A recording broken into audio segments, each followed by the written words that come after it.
La era del guano. 3 décadas de explotación y exportación de este fertilizante de gran valor permitieron modernizar otros sectores y tener un aire de prosperidad. Sin embargo, por errores de gestión, no todo brilló ni duró para siempre. Alrededor de las islas que se divisan en nuestro litoral, millones de aves marinas, parte de la fauna peruana, revolotean. Atraídas por la gran cantidad de anchoveta que las corrientes marinas permiten tener en nuestro mar, piqueros, pelícanos y cormoranes van depositando en las islas su estiércol, un rico fertilizante natural que fue muy valorado en la agricultura europea con la revolución industrial, ya que se sintió la necesidad de tener mayor producción agrícola y, por tanto, contar con mejores fertilizantes. Así, uno de los más apreciados fue el guano peruano, recurso que se había ido acumulando sobre las islas, formando cerros de los que había que extraer el recurso a punta de pico y pala. Corría el año 1840 y estaba a punto de iniciarse una era. Hasta entonces, el movimiento económico peruano se basaba en exportaciones, una industria local pequeña y en mercados internos. Sin embargo, a partir de entonces y hasta 1870, el auge de la exportación masiva de guano y luego de salitre, otro fertilizante, tuvo a su vez un efecto positivo en otras actividades como la construcción, la minería y la manufactura. A lo largo de 3 décadas, las exportaciones de guano aumentaron progresivamente en más de 1000%. Pasaron de 6.125 toneladas, 1840, a 698.176, 1870.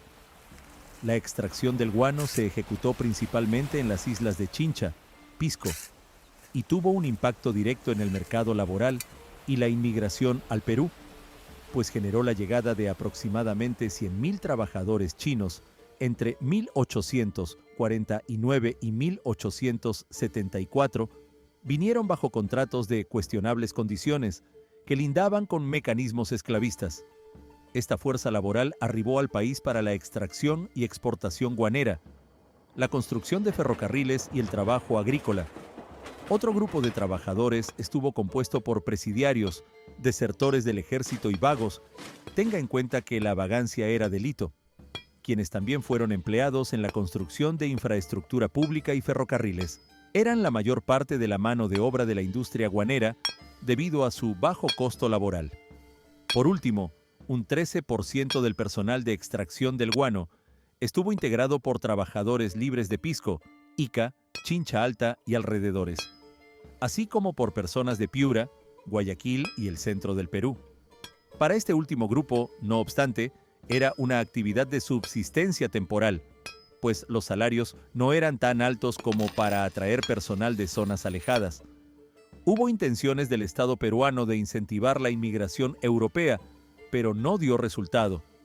En cuanto a las actividades económicas que impulsó la exportación de guano, resaltaron la construcción, la manufactura y la minería.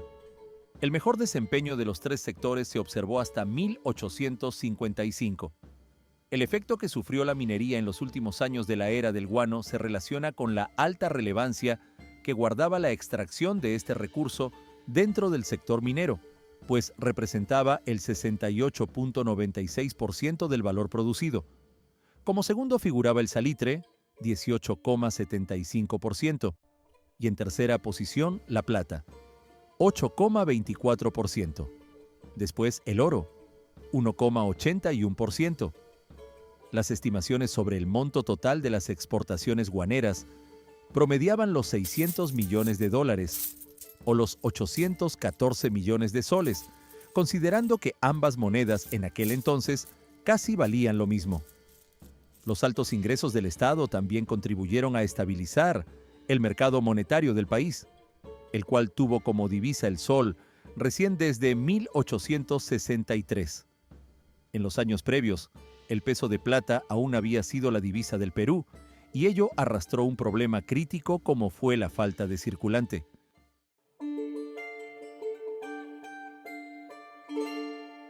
Una ganancia que el Perú no veía. La era del guano estuvo marcada por los contratos en los que se establecía qué empresas eran las encargadas de explotar y exportar este fertilizante. El primero fue suscrito en 1840 y concedió el privilegio exclusivo de exportación por 6 años a Francisco Quirós, un peruano que entonces presidía la Cámara de Comercio de Lima. Quirós trabajó en asociación con Carlos Barroilet, Aquiles Allier y las empresas Dutes y Compañía de Francia y Williams Myers y Compañía de origen británico. Debía pagar 12,000 libras, 60,000 pesos del Perú, al Estado durante los 6 años. A cambio, recibió el derecho de exportar guano de todas las islas de la costa a cualquier destino y por un monto ilimitado de envíos. Un mes después, los derechos fueron ampliados por 3 años más. El primer envío salió del Callao en el Bonanza, el 3 de marzo de 1841. En el primer año del acuerdo, zarparon 22 barcos con 7,723 toneladas de fertilizante. Del total, 19 fueron al Reino Unido. Los precios del guano en Londres variaban bastante. El del Bonanza se vendió por cerca de 16 libras por tonelada, mientras que en noviembre de 1841 se reportaban precios de entre 18 y 28 libras. El precio promedio era de 18 libras y los gastos por flete, envíos y otros sumaban casi 6 libras, por lo que el beneficio para los comerciantes era de unas 12 libras por tonelada.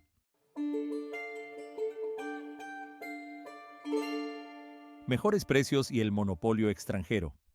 La alta rentabilidad del fertilizante no pudo ser ocultada por mucho más tiempo. Parecía que el gobierno peruano desconocía el real valor del producto.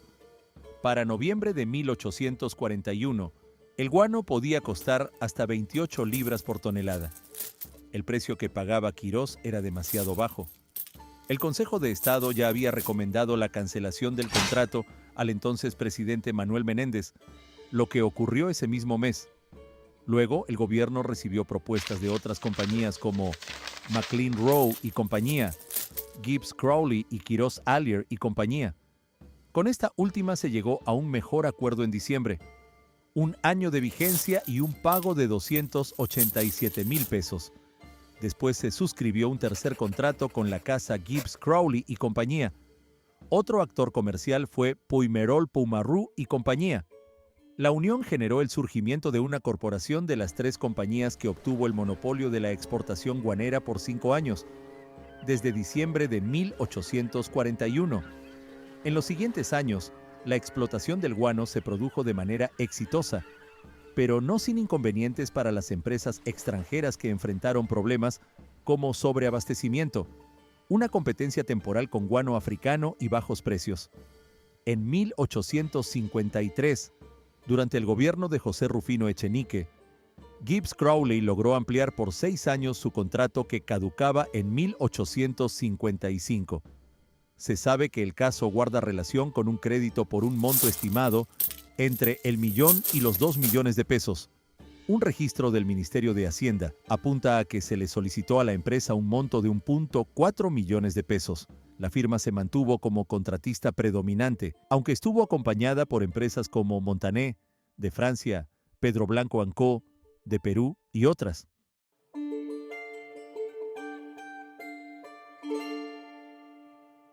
Los empresarios peruanos. Posteriormente, tocó el momento a los empresarios peruanos que en 1862 obtuvieron los derechos como Compañía de Consignatarios Nacionales. El contrato rigió 7 años. Integraban el grupo Emilio Altaus, Felipe Barreda y Aguilar, José Canevaro, Felipe Gordillo, Miceno Espantoso, Pedro de Negri, Tomás Lachambre, Manuel Pardo, entre otros. La explotación y exportación guanera generó que las actividades económicas más rentables fuesen, además de la venta del fertilizante, la comercialización del salitre, el azúcar, la construcción de ferrocarriles e inclusive la banca. El Banco del Perú fue creado en 1863 y tuvo entre sus accionistas a varios personajes de la Compañía de Consignatarios Nacionales. En su primer año, esta comercializó 69,390 toneladas de guano al mercado británico, mientras que en 1863 llegó a las 196,704 toneladas. Para 1867 ya se había vendido 684.816 toneladas a un precio promedio de 12 libras esterlinas con 10 chelines, con una utilidad de 7 libras por tonelada. Si bien el monto era menos de la mitad de la expectativa del gobierno, 26 libras por tonelada, para cubrir el presupuesto nacional, según el historiador José Deusto, el problema real fue la calidad de la gestión de los recursos.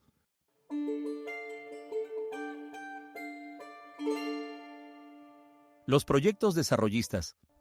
Gran parte de los recursos del guano y los empréstitos fueron destinados a la construcción de infraestructura, sistemas de regadío y ferrocarriles en zonas costeras, para mejorar la conectividad entre las zonas productivas y con potencial exportador con los terminales portuarios.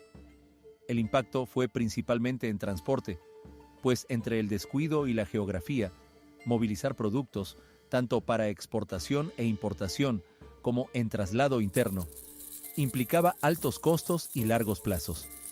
Algunos de los productos que resultaron más beneficiados con el transporte en líneas ferroviarias fueron el algodón, el azúcar, la lana de alpaca y otros productos agropecuarios. Y luego de la Guerra del Pacífico, los ferrocarriles que quedaron también contribuyeron al desarrollo de la actividad minera. Si bien esto era positivo en un inicio, el problema fue que, pese a los ingresos del guano, la mala gestión de los recursos y los casos de corrupción en la época afectaron las arcas del Estado, generando que éste mantuviera o incluso aumentara su nivel de endeudamiento. Luis Esteves explica en un estudio de 1882 cómo, conforme aumentaban los ingresos por los envíos de guano, también lo hacía el endeudamiento del Estado, y ello respondería a la percepción del gobierno de que existía fertilizante de sobra. En la década del 60, el fertilizante significaba el 50.9% de las exportaciones. En los 70 representaba el 60% de todos los despachos, mientras que el salitre comenzó a incrementar su participación ligeramente de 14.3% a 15.1%. Para 1878, poco antes de que se iniciara la Guerra del Pacífico, la participación del salitre ya había subido hasta significar el 26.2% de los despachos nacionales, mientras que el guano había caído hasta 38.4%. El descenso fue muy evidente. El fin de la era comenzó con la crisis financiera y fiscal que atravesó el Perú a partir de 1872 y que llegó a un punto aún más crítico con el inicio de la Guerra del Pacífico por el salitre, un escenario en el que el país no solo perdió Tacna temporalmente, Arica y Tarapacá, sino que también fue despojado de las islas y depósitos salitreros con los que alguna vez pensó que iba a contar.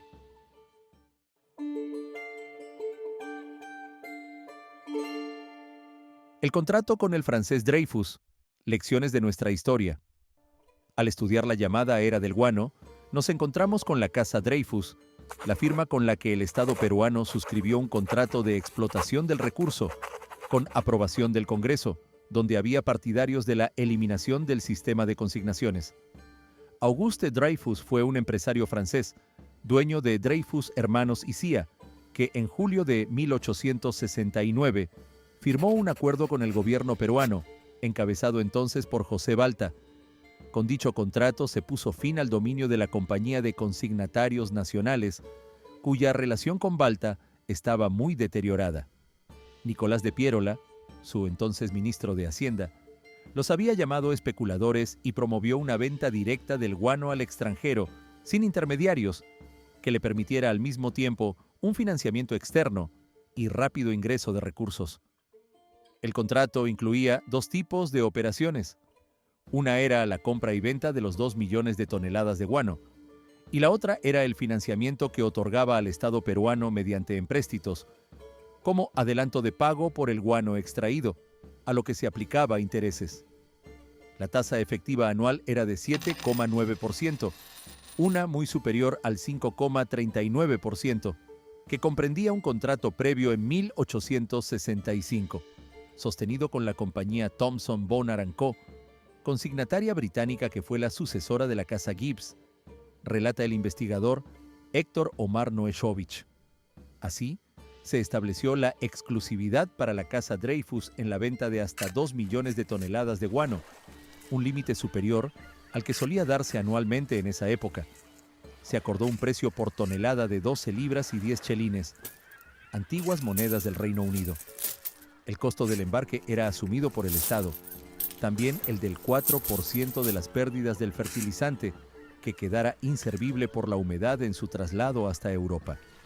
Estimaciones de 1878 señalan que la Casa Dreyfus ganó entre 15 millones y 23.948.000 soles. Esto en la actualidad significaría entre 365 millones de dólares estadounidenses y 583.7 millones de dólares estadounidenses. Por su parte, el Estado peruano accedió a 3 financiamientos significativos. El primero fue por 59.6 millones de soles, 1870. El segundo por 75 millones, 1871. Y el tercero por 110 millones, 1872. Con el contrato, el Perú terminó pagando intereses más altos que antes por la posibilidad de acceder a los pagos adelantados por la extracción y exportación del guano. Las operaciones fueron materia de debate político, señalamientos de corrupción, rencillas y denuncias.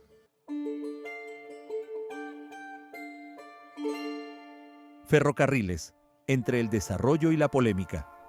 Los viajes y el traslado de mercancías en tren recién comenzaron en el Perú en 1851. La modernización no estuvo exenta de sombras. La revolución industrial significó una serie de innovaciones, incluyendo el transporte. Hablar de ferrocarriles es hacerlo también de desarrollo e integración, así como de inversiones importantes en infraestructura. Aparece en Inglaterra entre 1826 y 1830, y su llegada al Perú toma unos 20 años más. Ramón Castilla se interesó en mejorar el transporte. Para comenzar, vio la necesidad de unir Lima y el Callao, pues personas y carga hasta entonces se trasladaban en carretas. Aunque en 1826 Simón Bolívar ya había pedido propuestas para la construcción de un camino de hierro entre ambos puntos. Con Castilla, el 15 de noviembre de 1845, se ordenó la construcción de la vía Lima-Callao. 3 años más tarde, la propuesta de Pedro Manuel Candamo y Manuel Vicente Ollague se aprobó y, en 1851, se inauguró el primer ferrocarril en el Perú. Fue el punto de partida de otros proyectos ferroviarios con capital privado, aunque el Estado financió algunos más adelante. La nueva vía favoreció el transporte de mercancías, pero también influyó en la fisonomía y movimiento de la ciudad. El puerto del Callao vio irse numerosos negocios que decidieron trasladarse a Lima, que empezó a centralizar bancos, casas importadoras y establecimientos de diversos rubros. Para los primeros ferrocarriles se destinó parte del fondo de la consolidación de la deuda interna, en medio de una economía que se sentía fortalecida por la explotación del guano. Siguieron los ferrocarriles Arica-Tacna y Lima-Chorrillos, 1851, y con ellos se reflejaron ganancias al cabo de unos años, recuperando la inversión de capital. El Estado apoyaba los proyectos colocando bonos en el mercado, que no estuvieron exentos de cuestionamientos. En 1864, el general Peset logró que se estableciera una ley que garantizara una tasa de retorno del 7% a todo capital invertido en ferrocarriles. Según Luis Benjamín Cisneros, en 1868, con José Balta en la presidencia, se inicia el verdadero expansionismo ferrocarrilero. Comenzó la construcción del ferrocarril de Pisco a Ica y el de Mollendo a Arequipa. Las contrataciones de este periodo fueron para el sur o el centro del Perú. Se trataba de acortar brechas y facilitar el transporte en un territorio tan diverso y accidentado como el de nuestro país. Por entonces, en Chile se hacía famoso el estadounidense Henry Meigs, migrante que se hizo constructor ferroviario.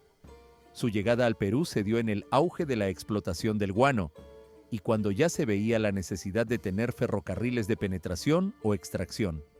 Meigs vio oportunidades y se señala que trazó estrategias con el francés Augusto Dreyfus, que se hizo de la explotación en exclusiva del fertilizante. Meigs estuvo a cargo del ferrocarril Mollendo Arequipa Pero los reclamos no tardaron por el costo excesivo del contrato y una adjudicación que se consideró irregular. Los ferrocarriles que construyó con dinero del Estado tuvieron un costo más elevado que el promedio de la época. En efecto, no faltaron signos de sobornos a diferentes niveles y acusaciones. Pese a ello, Cisneros refiere que su fama y sus dotes de negociador le permitieron obtener los contratos de otros 6 proyectos ferroviarios. El sector privado debía obtener los permisos del Estado presentando los planos y costos de la construcción, así como demostrando la influencia que tendría en el aprovechamiento de las riquezas o mercancías de la zona donde estaría ubicado. Así lo hizo Meigs, un personaje osado que, entre luces y sombras, se atrevió a construir el ferrocarril más alto en América, el Central a Huancayo. A más de 4.700 metros de altura, fue un gran desafío para la ingeniería de la época. Si usted vive cerca de una antigua vía férrea, verá que no es raro que alguna de sus calles lleve su nombre.